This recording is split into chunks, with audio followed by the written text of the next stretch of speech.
My dad came down here from Hagerstown to bring Jesus to the valley. Okay, there was a lot of people here.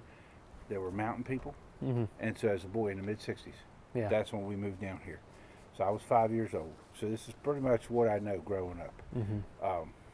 Wasn't many of us here, just a couple, and we just involved ourselves into the community. And that's why this works so well. So that was in the mid-'60s. We got married in 1983, Janet and I. We started having children. She had some problems with the third one, so we started doing foster care. So we did 40 children in foster care from the mid-'90s 40 up. Yes. 40, wow. Yeah. And then the youngest one was born after we started doing that. She lives in South Boston, Virginia. My oldest one lives in Allentown, Pennsylvania. And then my only biological son lives in North Dakota. And there's another one that lives in Hagerstown, real close. Gotcha. And he's the one that built the house. Her husband built our house with the store. So that's kind of the history of that a little bit. And then we, as far as the farm, we purchased it from my dad. We rented it. We went in a year's service and we rented it for a little while. And then in '93, we bought the farm from my dad.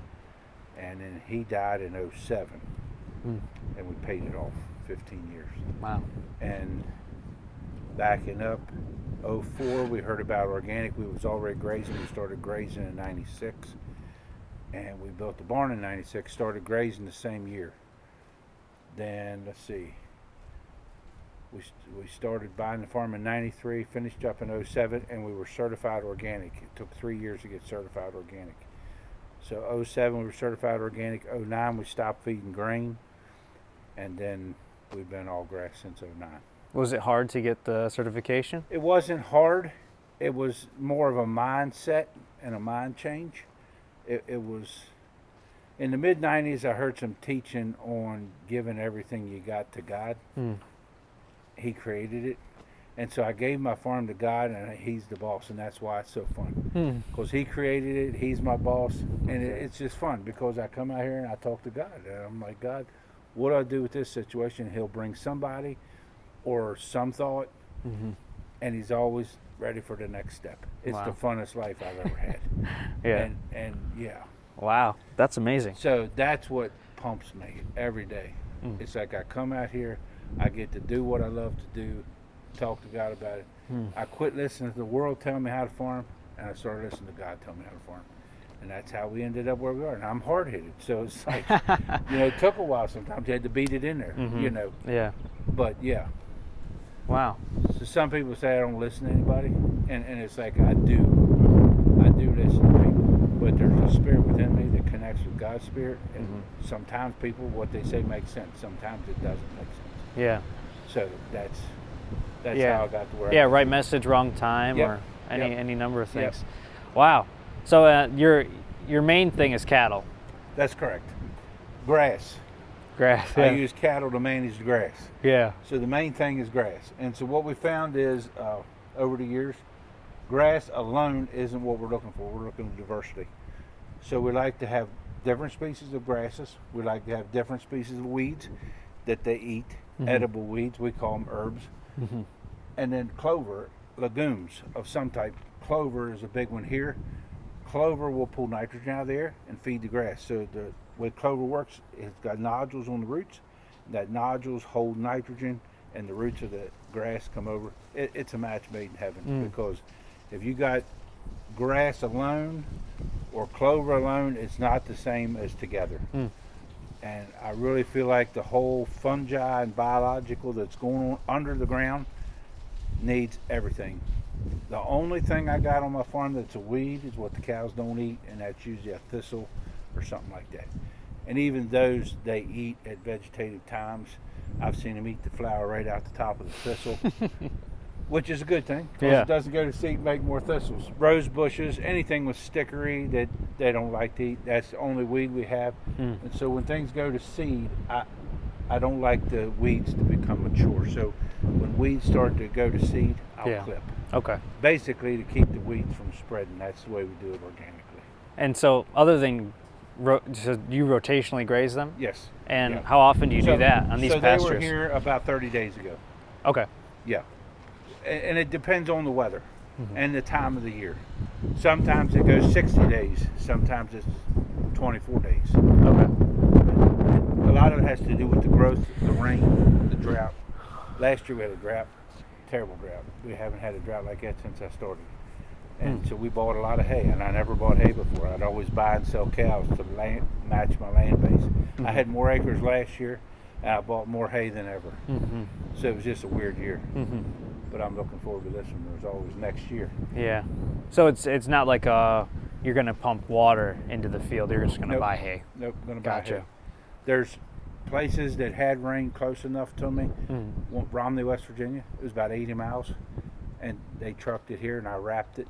Gotcha. Round bales. So yeah. Nice. There's always good things. But yeah.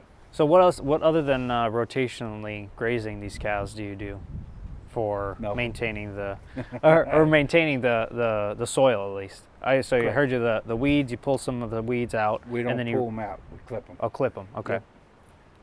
And then is that it, pretty much? That's it. Really? So That's it. Everything else. And as far as like we've limed to get the pH to where it is. Right now, I'm a little low on phosphorus and potassium, and I don't understand why. I'm doing some research about that.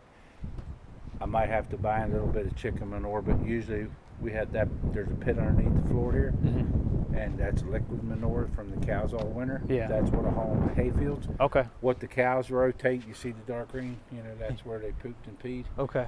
So they pretty much fertilize everything at home. Okay. Gotcha. Where they're at. Right. But the hay fields, of course, I don't get them out there to graze as much as I can. It just isn't available. Gotcha. So Cool. Yeah. Well, could we own about 200 acres that we rotate the cows on, then we rent about 200 acres to make hay off of. Oh, really? Yeah. Okay, so it's 400 total? Yeah. Okay. How long did it take you to get all that? You said 2007 or 9? Well, it all evolved. In Okay. 2007, we bought the second farm, which is 100 acres that's fenced in now, that we can make hay or graze young stock on. We can go over and look at it if you want to. Yeah. Okay. And then the rest neighbor will come say, I want you to farm mine, can you farm mine, that type of thing. Because they like what we're doing, organic and stuff like Right. Awesome. Wow. that. And then we'll come in and I'll basically build up what they have. So if they have just a trashy piece of ground, I'll start no-tilling. I don't like to till if I don't have to. We'll just come in and no-till the legumes or grasses or whatever to kind of build it up from there. Gotcha. So you'll plant in here too at all? Or all this, you don't plant anything? I think it's 6 years ago, I went through about 5 pounds of clover. I put in here to mix see it what up. would happen. But usually the right species are going to grow for the right type of soil. Gotcha. And we just basically use what's there. Now in your transition from like conventional farming to like rotationally grazing and more traditional for way. the brain. It's probably for the farmer more than it is for anybody. Okay. Just for the brain to like if you didn't know anything about farming, it would be easier for you to just was start. A guy that was Came from conventional farming, then came to this type of farming. He has so much to change. Where if it's a new guy, he don't know any better. Right. He don't know the old thing. Well, what did you notice the change as far as like the health of the cows or the health of the soil?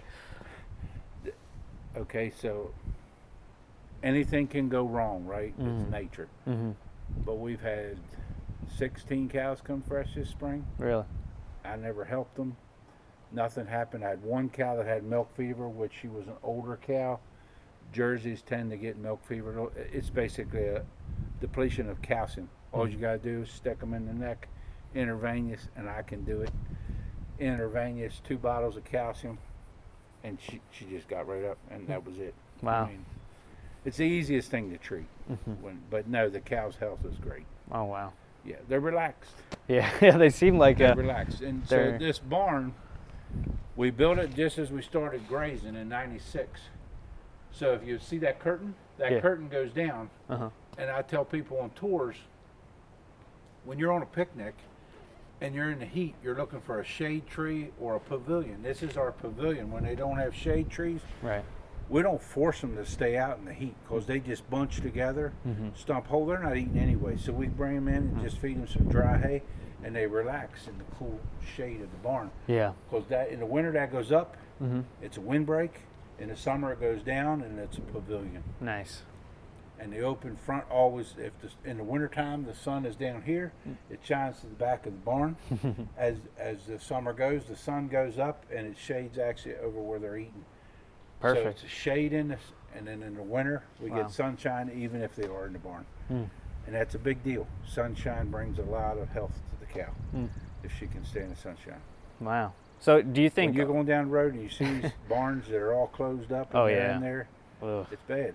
All hot. You can only imagine. Well, the not airflow. Hot, just closed out the sun. Okay. I don't know why they ever do it. You know, other than to think they're protecting the cow. Right. The calves, before they're 2 years old, they're at the other farm. I have no shelter. I would rather see icicles off their chin, and they're just. I tell people their hide is their house and their rumen is their furnace, and if you keep their rumen full of hay, they'll make enough of heat. And it's just neat to see them out there in a snowstorm chomping. The worst thing is a cold rain that can penetrate their hide. But other than that, they just huddle up. Next day the sun comes out, they're fine. It's amazing. It's really amazing. Yeah, it's the healthiest way. Yeah. Do you think all farms in the United States could switch over to this? Absolutely. Okay. And what would happen is, if everybody would stop buying the other stuff, they'd be forced to do it. That's right. It's interesting to me when we started this, of course it was a long time ago, but when we started this, you guys that didn't know anything about farming knew more what you wanted than we did. And it's because that whole thing of not direct marketing off the farm anymore. It was like, you know, let us take care of your marketing and just sell us the milk. And then there was a disconnect. Right. Now I have to do a good job because you're buying product. Straight from you. Yes. And if I don't do a good job, it's going to hurt the farm. Okay. So it forces me to do right. Be held accountable.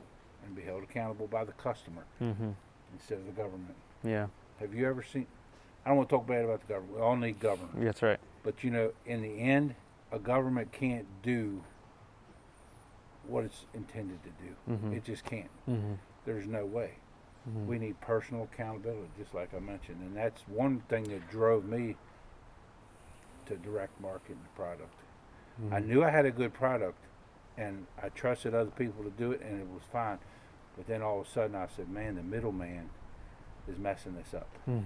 You know, we really need to get back to the way it used to be. Yeah. And that's kind of what started us on that page. Great. Well, yeah, that's great to hear because, I mean, I've switched my diet to, you know, 100% grass-fed, finished ground beef and tallow and raw milk, and I've got so many autoimmune issues growing up that have gone away from that, and it just helped me so much. So, I mean, I'm very passionate. Obviously, Sacred Tallow's, you know, founded on that purpose to, you know, support sustainable agriculture in the United States. So that's my goal with the company, and also give people healthy options. So, yeah, I mean, I love what you're doing here. There's been countless, probably, I'm just pulling it off the top of my head, 40, 50 people come through that door and they claimed they were allergic to milk. And I'm like, start it slow and see what happens, and those people would worship me. And I had one that got from a local farm, pasteurized, and she said, Myron, I mean, I'm not supposed to say this because I'm not supposed to sell for human consumption, but they said I can't handle anything that's processed, even limited amount of process. I couldn't handle their milk. I would puke up. But and she's in tears, and she's like, I can handle everything you've got. And I'm like, you're on your own. I wish that would get out there. You know, why don't that story go? Right. That even good pasteurized milk I can't handle, but raw milk I can. Yeah. Even if we have to call it dog food, and she has to eat that to live. And she, you know, we know it's there.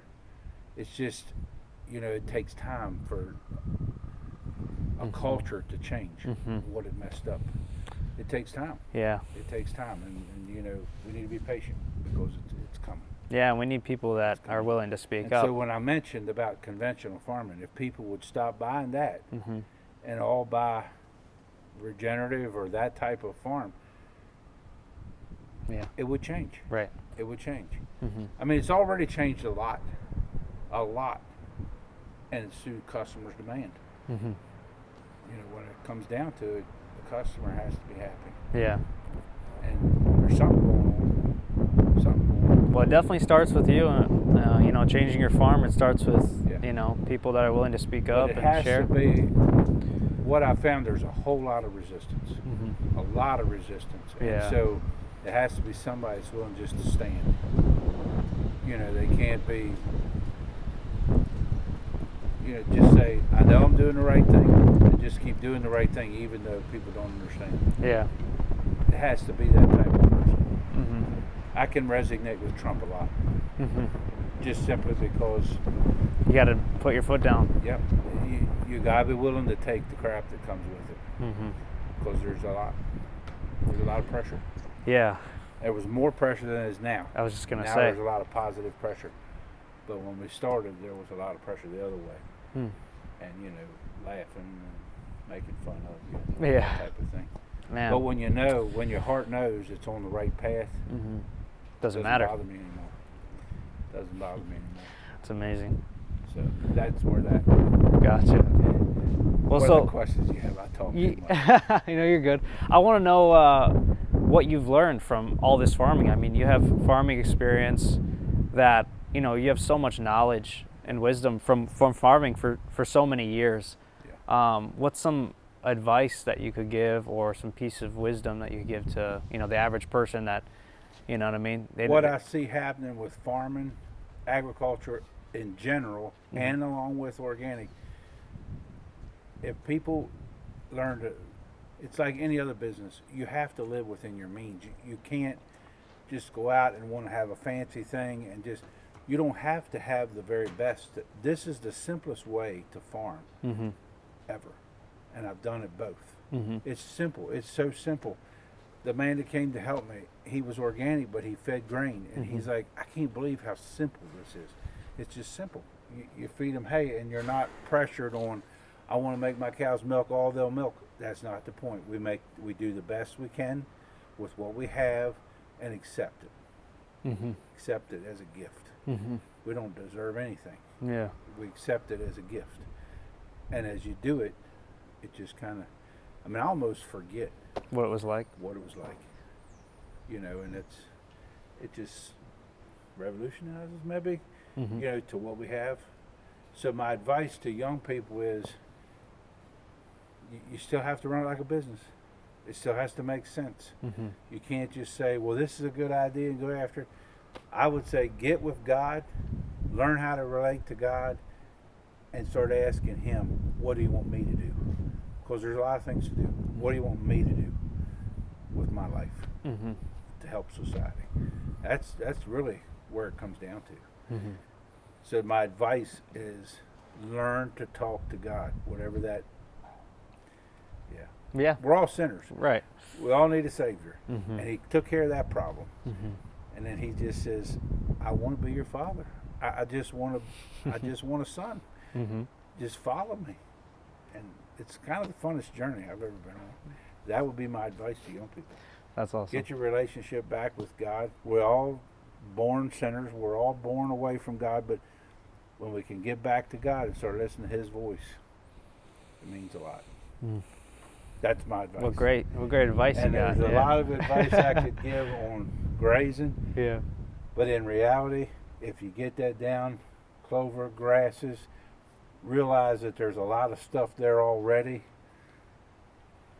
You know, when I see people out working their ground, I'm like, man, I don't have to do that. When I go to a farm show, yeah. I look at all the stuff Machinery. I don't need. And think, God, you know, there's this, when you talk about how expensive a Polaris is, it's a tool we can't do without. Right.